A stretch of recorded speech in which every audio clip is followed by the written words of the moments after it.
Well, yeah, after, many years of service to, rock and roll and hip hop and metal, and to have something new is very energizing and feels very fresh. And, everything that you would expect to go along with that is there. The excitement when you hear that someone loves your album, or when you hear that we've been invited to Europe to perform, many festivals. It's all a whole brand new bunch of energy again. I know I lived this already before, but, this is the first time people get to see POWERFLO, the unit. And so you're excited about that, like how people are going to react, what are they going to think, you know what I mean? Hopefully I perform well, that whole thing, it all comes into play. So it's a big difference from, Fear Factory and Cypress Hill, we have built-in audiences with those bands, and we're getting our audience, we're winning our audience now. So it's like starting over again for sure.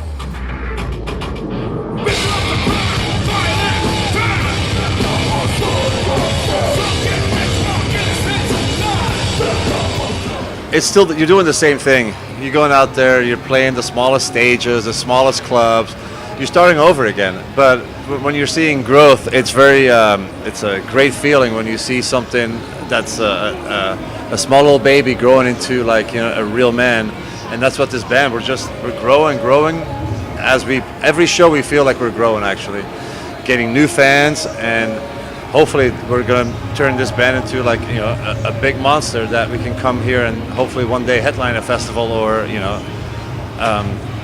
but it's basically the same thing. The age difference, I still feel like I have as much passion for it as when I did it 25 years ago, and I think with everybody in the band it's the same way. There's nothing more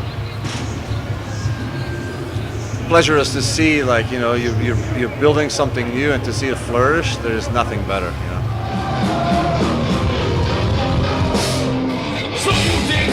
As time goes by and you learn how to master your craft, you learn how to master your art form. For me, it has become easier to write songs, complete songs. When I was younger, I was always, I would write stuff and then destroy it, thinking, oh man, this sucks, it's not good, I can't record this, and just throw it away. Now I feel like I write better songs, and my confidence is way more higher than it was, 25 years ago. I feel like I'm actually good now. Till before, I thought just the raw energy that I had, I felt like that made me kind of good. People wanted to see me perform and stuff like that, but now I actually know what I'm doing, Sorry, I came in at the end of that. That's awesome, dude. Because as a kid, I was a fan of him since still, and he's right. Shit gets better and better. We did a song last week. What'd I say? I was like, dude, that's the best shit.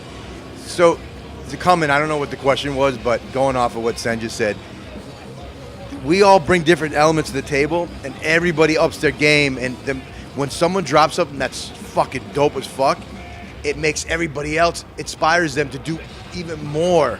So it's kind of like a healthy competition of who can outdo each other's awesomeness.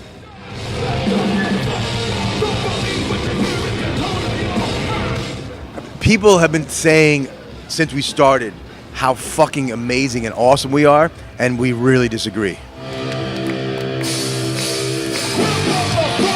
I think, a dream tour, something that would just be perfect and would really, really help this genre out, will be something like POWERFLO and Suicidal, Body Count, and The Prophets of Rage. Perfect. Yeah.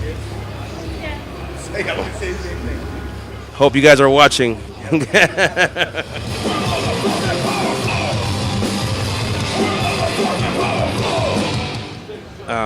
It would be cool if Body Count did a cover of one of our songs one day. That would be hot.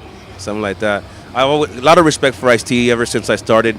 And him being like the real first hip-hopper to go hardcore like that.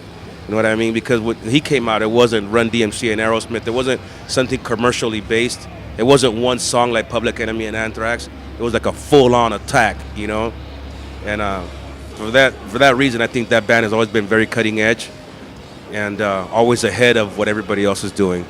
You know, and it's great to have them back now, you know, touring the world and Ice-T, you know, assaulting people once again, you know.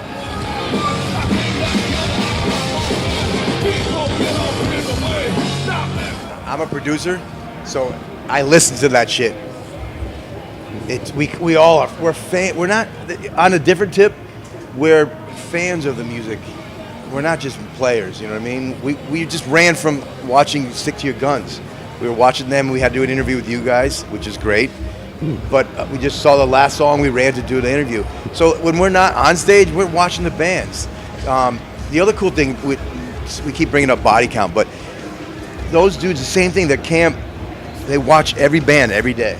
You know, and I think the bands who hide in the dressing rooms or their tour buses and wait for their moment of glory, that's a cool thing, and that's fine. But there's something to say about the man and the band who are also fans that are watching the other bands that are in the audience enjoying the show. It's real, you know.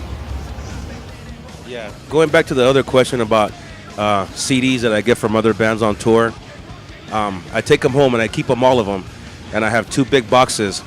One that says, you know, great stuff, and the other one says shit, right? And I'll listen to everything once, and then I'll make up my mind which one that's going to go in.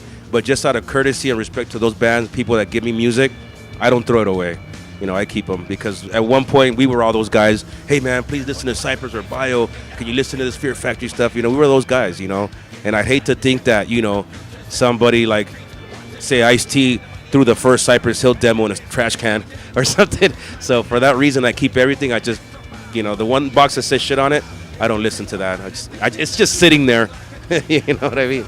We gave Danzig the Biohazard demo tape, and he crushed it under his boot. And our manager grabbed us. We were gonna fucking kill him. We became friends, and we're still friends to this day. But I'll never forget that. He took the demo. He's like, "What's this shit?" Crushed it with an attitude. Thank you, Glenn. Still love you, brother. My favorite? Fucking Slayer.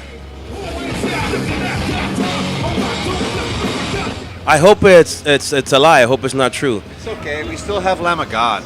Yeah, but you know, I grew up in the same area with those guys back in California, so I've been a fan of theirs since like 15 or 16 years old, before they were even signed, and they've always been one of my favorites. Also Pantera and Megadeth. You know, bands that I love to listen to still. I would say Ice-T, Public Enemy, old school shit. You know, I'm not into the fucking. What was that? I saw a great meme. All the new rappers, they look like a fucking bag from. Anyways, I'm not up big on the new school shit. I like the old school shit. Yeah. All my favorite hip hop records came out of the Soul Assassin camp. The first Cypress record, second Cypress record. First House of Pain album, Funk Dubious album, all those albums. Run DMC, Raising Hell. Yeah. I grew up in skateboarding, and I listened to everything when I grew up. I had cassettes with NWA one side and Suicidal Tendencies on the other side. That's how I grew up. And I thank skateboarding industry for that, because every skateboarder was different. Everybody had their own flavor, their own things they listened to, and I just absorbed all of that. And that was the best platform for me to learn the different styles.